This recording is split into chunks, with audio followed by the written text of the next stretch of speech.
you doing? I'm Louis Gamino with Enviroscape LA. We're here at a job site, a project of ours in Manhattan Beach, and the homeowner called us out. They, his water prices, his water, run out of water here in California, water prices are going up. So a way to save water is to use less water.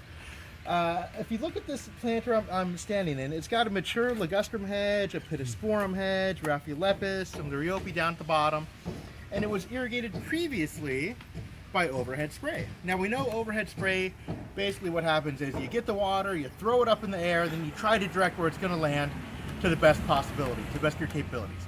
We all know that with breeze and runoff, it always ends up on the curb, in the gutter, neighbor's car, your window, and as well as on the plants.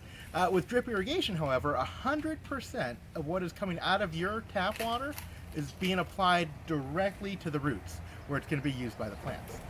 100% efficiency. That's the way to go. So as we take a walk here, we're going to take a look at what we're doing.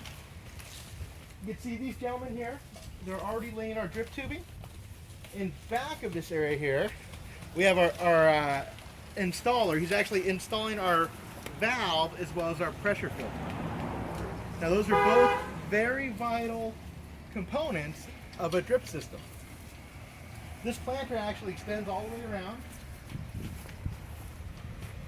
So we're going to be irrigating an area approximately the size of maybe 6-8 feet at the widest point by probably about 100 feet. So as we walk this area, you wonder, well, how are we doing it? How are we getting water where it needs to be?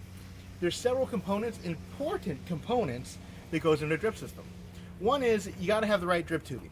We use the Rainbird copper shield tubing, and we use the 0.6 gallons per hour at 12-inch emitter spacing. So when installing drip system, any drip system, you got to know the product that you're installing.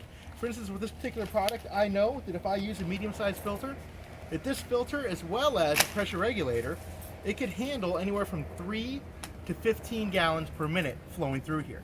I know that this zone here that I've went ahead and measured out, I know that I'm probably going to use about 500, 600 feet of this drip tubing. I also know that it's going to run about maybe 5-6 gallons per minute going through this entire system.